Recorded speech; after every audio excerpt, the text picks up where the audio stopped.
a convicted killer, a handwritten letter to the FBI, and wild allegations targeting the highest levels of Minnesota's government.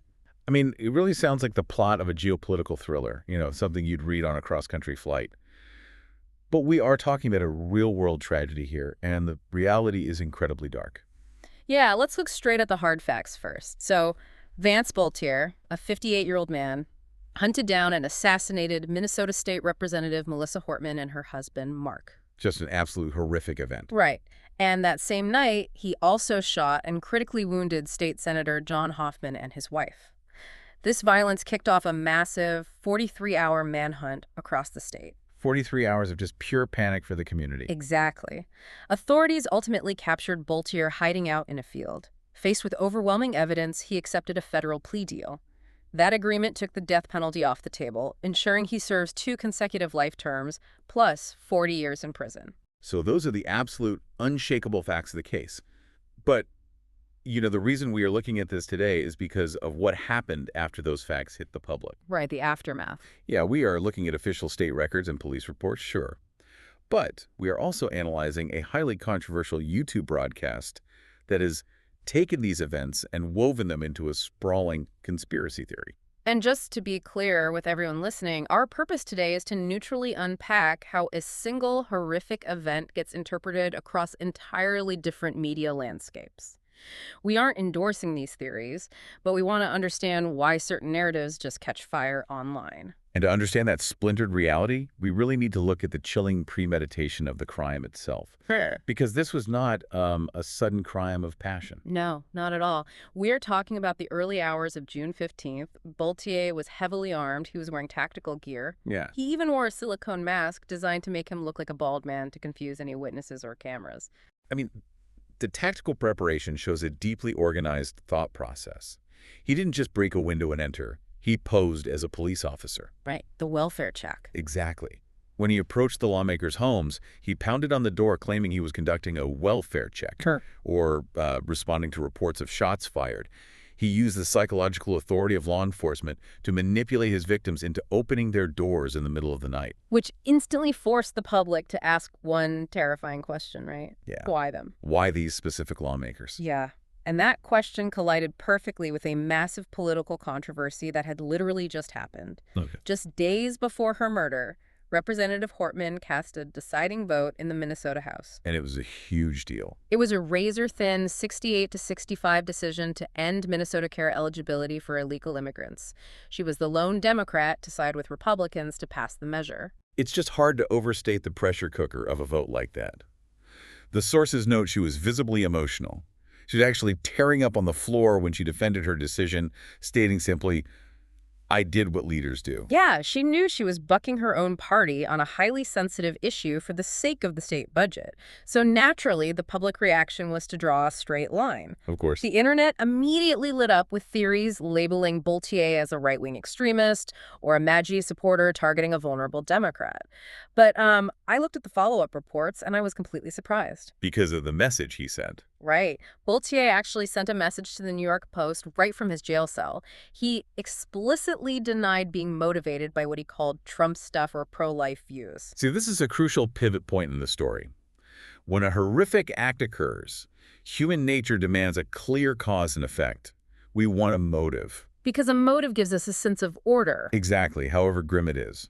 If we know why someone did something, we feel a false sense of security that we can spot the danger next time. So if Boltier explicitly denies being a standard partisan extremist, you are left with this massive vacuum of motive. And, nature abhors a vacuum. It sure does. Which is exactly where the internet steps in to fill the void with something much, much darker. Precisely. When the conventional political motive evaporates, alternative narratives take root. The YouTube broadcast we are analyzing steps right into that void. The host of this channel claims Boltier wasn't a lone gunman at all, but a highly trained hitman. A hitman? Yeah, and the primary piece of evidence they use to hook their audience relies on Boltier's past volunteer work. Which is crazy to me. I saw those state records, and I was instantly skeptical. The records show that Boltier served 2 consecutive 3-year terms on the Minnesota Governor's Workforce Development Board. Right. He was appointed in 2016 by Democratic Governor Mark Dayton and reappointed in 2019 by Democratic Governor Tim Walz.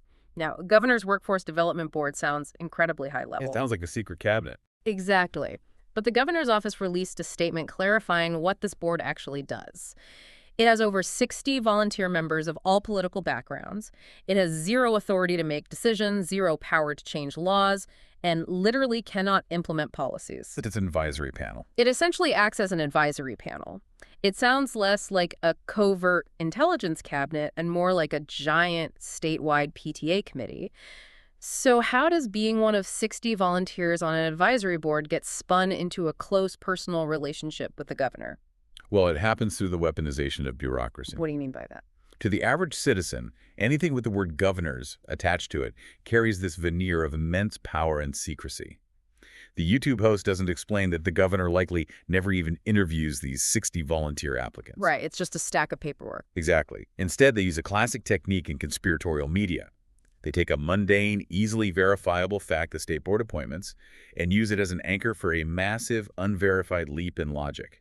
The leap being that Tim Walz didn't just know this guy, but personally hired him to be an assassin. That's exactly how the mechanism works. The YouTube host essentially tells their audience, look, the mainstream media claims he is a lone wolf, but look right here at these official state documents. He was appointed by 2 Democratic governors. They are lying to you. Wow. The broadcast uses the credibility of an administrative document to build a bridge to a wild, unsupported conspiracy. And that bridge leads straight to the most explosive piece of evidence in this entire story. The handwritten letter found in Boltier's abandoned vehicle, addressed to the director of the FBI, Kash Patel. Yet, this document serves as the foundational text for the entire alternate reality presented in the broadcast. I mean, the claims in this letter are staggering. Boltier writes that he was trained off the books by the U.S. military starting when he was in college. He claims he was deployed on covert projects across Eastern Europe, North America, the Middle East, and Africa. Just a full-blown spy narrative. Right. And then he writes that Governor Tim Walz specifically hired him to murder Democratic Senators Amy Klobuchar and Tina Smith. And to add a layer of perceived credibility to those claims, investigators did actually find a physical hit list in his possession containing nearly 70 names, and Senator Klobuchar's name was indeed on it. Okay, but the YouTube broadcast takes this letter and provides an overarching motive for why a sitting governor would order a hit on 2 senators from his own party. The allegation is that Walz desperately wanted an open U.S. Senate seat for himself, and he simply didn't trust Klobuchar or Smith to retire fast enough. When you map out the architecture of that claim, it presents a narrative of absolute ruthless political ambition. It requires the audience to believe that a state governor is willing to orchestrate the mass murder of his own colleagues just for a promotion to the federal level. Okay, I have to play devil's advocate here. Let's look at the logic. We are supposed to believe this guy is a Jason Bourne-level, off-the-books international assassin who just casually leaves his entire manifesto, naming his employers, detailing their motives, and listing his targets, sitting in the passenger seat of an abandoned car in a field. I mean, it completely defies the basic logic of professional espionage. It does. A true covert operative's primary skill set is leaving no trace. Exactly. But to the audience of the YouTube channel, the letter isn't viewed as a mistake. It is framed as a whistleblower document. Yeah. They see Boltier as an operative who realized he was being set up to take the fall, so he left a trail of breadcrumbs for the real investigators. I really struggle with that leap, especially when we look at the official medical context.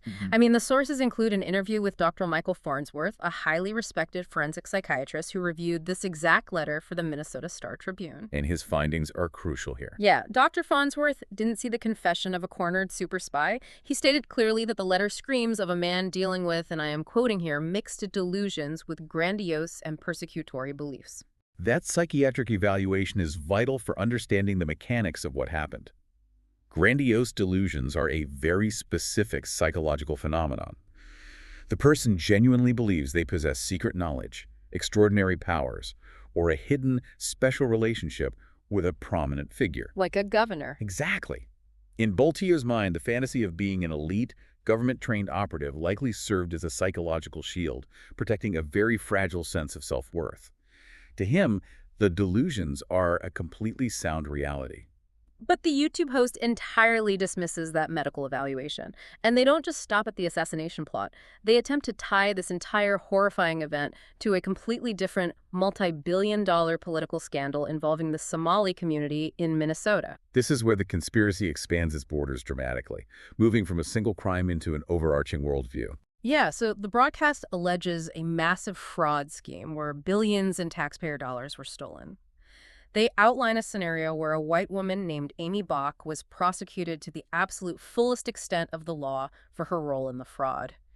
Meanwhile, they claim Somali fraudsters involved in the same scheme received incredibly lenient treatment. Like a two-tiered justice system. Right. We are talking about allegations of 6 months of probation or being allowed to post bond and immediately flee to Kenya with $12 million.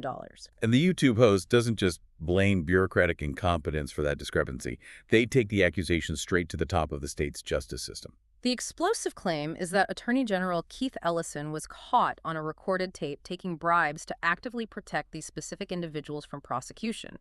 The broadcast alleges he ended up with $10,000 in campaign funds because of this bribery, and that Governor Walz is deeply affiliated with the entire fraud ring. Now, if you pause and look at the structure of this argument, you have to ask yourself, why connect a horrific double murder to a complex financial fraud case? Because on the surface, they have absolutely nothing to do with each other. Nothing at all. Yeah. But structurally, it serves a very specific, highly effective purpose. The YouTube source is engaging in intense world building. World building, like creating a cinematic universe for a movie franchise. Exactly like that. When you watch a movie with an established universe, you accept the rules of that universe. By stacking these very scandals, whether they are based in fact wildly exaggerated or entirely fabricated, the source paints a comprehensive picture of a completely corrupt, compromised establishment. Right. If you can convince your listener that the Attorney General is actively taking bribes on tape and letting fraudsters flee the country with millions, then suddenly the idea of the governor hiring an assassin doesn't seem so far-fetched. The financial scandal is a tool used to systematically lower the audience's threshold of disbelief. Oh, that makes the psychology of this so much clearer. It's about establishing a baseline reality where anything is possible because the institutions are fundamentally rotten. Which perfectly explains how the legal conclusion of this case gets spun into the narrative. The federal plea deal. Right. Let's look at how the legal system actually works here. Boltier takes a federal plea deal approved by acting U.S. Attorney General Todd Blanche. By accepting this deal, Boltier permanently avoids the death penalty. In exchange, he accepts 2 consecutive life terms plus 40 years. It's essentially a guarantee he will die in federal prison. Yes. From a purely mechanical legal perspective, this is a highly standard resolution to a capital case, isn't it? It really is. Death penalty trials are incredibly complex, staggeringly expensive, and they usually trigger decades of mandatory appeals. A plea deal provides absolute finality for this state. But more importantly, it spares the victims' families the trauma of enduring years of public hearings and reliving the worst night of their lives over and over again. But, of course, the YouTube broadcast interprets this standard bureaucratic efficiency as hard proof of a cover-up. The host frames the plea deal as a secret behind closed doors operation. They argue that the federal government only offered Boltier this deal so he would spill the beans on Governor Walz and Attorney General Ellison. They tell their audience that this isn't the end of the legal process at all, but the opening move in a massive, impending takedown of the state's entire political establishment. It is a brilliantly insulated narrative structure. If you think about it. Think about how bulletproof that logic is to outside evidence. If Boltier goes to trial and is found guilty, the conspiracy theorists say the deep state silenced him. Right. If he takes a plea deal, they say he is secretly cooperating as a star witness. There is no potential outcome in the actual legal system that can disprove the theory, because the legal system itself is viewed as a corrupt actor within the game. Which leaves us staring at 2 entirely distinct, irreconcilable realities. In the reality supported by state records, law enforcement timelines, and forensic psychiatric evaluation, a deeply disturbed man suffering from grandiose delusions committed an unspeakable